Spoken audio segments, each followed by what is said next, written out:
these were the great victories of Britain. The intention was that the wall paintings had to be the most noble form of art. Within 3 or 4 years of Maclise finishing both paintings, it was clear that there were significant problems.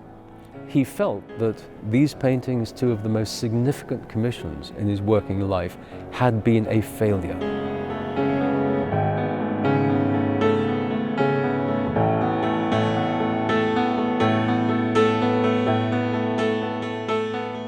We're in the Royal Gallery, one of the largest interiors to be created as part of the new Palace of Westminster.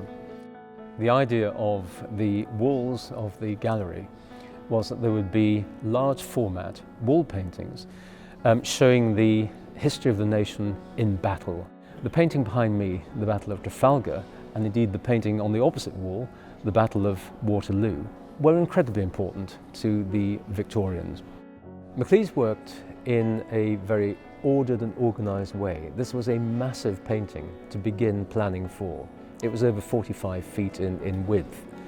And he began by researching for a year the battle campaign, the armaments, down to the military costumes.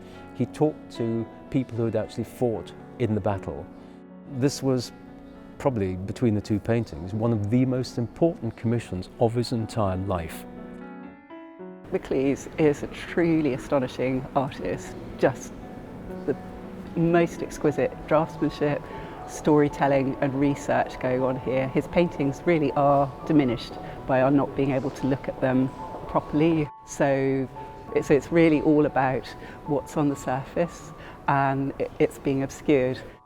Track back to the mid-19th century and imagine that this building is still just at the tail end of being a huge building site. So you've had all the workmen in doing the refurbishment of the building of the new palace. The glazing's just about got into the windows. You've got big open fires. There's really a lot of dirt. Essentially, within a few years, these paintings started to go black. I'm water cleaning the paintings. They haven't been cleaned since the intervention of the 1960s, so all the particulate dirt that's in London air and has made it into the building will have rested on the painting. So the first step in any intervention that we decide to do will be this superficial cleaning. When we take off the dirt, the contrast is more extreme, so the colours appear more bright. We can also see the bare peaks where the paint never was. They're more clearly revealed. I'm inspecting the paintings using UV light, which induces fluorescence in the painting materials and also the coatings that are on top of them. And we're using it to assess the effectiveness of our cleaning. We've had a lot of, rather predictably, water leaks which have come through windows above, and that's been one of the main issues. Then towards the end of the Second World War was indeed quite major bomb damage. Well, we're seeing a visible light photograph and the equivalent ultraviolet light photograph. The ultraviolet light photograph is very useful in showing all the repaint on the painting. The cracks, for instance, there's a large crack there which has been repainted and is not particularly visible in visible light, but the UV shows it well. On Waterloo, we found that there's a lot more repaint than we first thought there was. That has consequences as far as our treatment's concerned. Then, of course, people respond by wanting to clean and restore, and techniques in those days, though very conscientious, were probably not quite as subtle or delicate as they might be today. There is a sort of typical response to the sort of problems we were having would be to clean and then apply coatings of wax or wax varnish, not really appropriate for, if you imagine a sort of a fresco style matte surface. And of course these kind of materials then absorb dust and dirt over the years and then themselves also deteriorate. I'm using the USB microscope to survey the wall painting surface. By using the microscope, it was possible to see the materials that had been applied in the past, like a 6-layer wax coating, especially in the pits of the plaster structure. And it was possible to see how the wax altered over time. It grayed and cracked and binded dust in the surface.